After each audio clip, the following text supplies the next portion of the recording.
24 ऑक्टोबरला आपल्या इथे बाळकुंभ परिसरामध्ये आपल्याला एक सकाळी 11:30 ते 12च्या दरम्यान एक 17 वर्षाच्या मुलगी पेटलेली आहे आणि तिला सिव्हिल हॉस्पिटल इथून केम हॉस्पिटलला ॲडमिट केल्याची माहिती मिळालेली होती.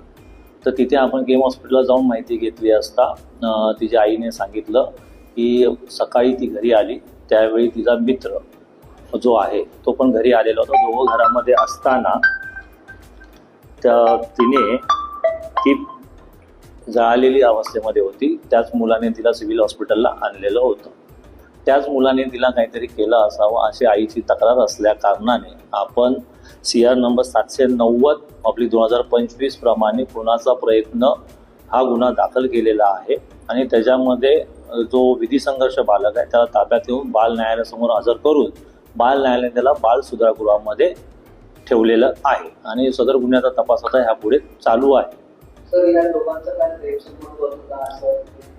प्राथमिक माहिती तशीच आहे की त्या दोघांची चांगली दोस्ती होती. एका एरियामध्ये राहत असल्या कारणाने ते एकमेकांना ओळखत होते.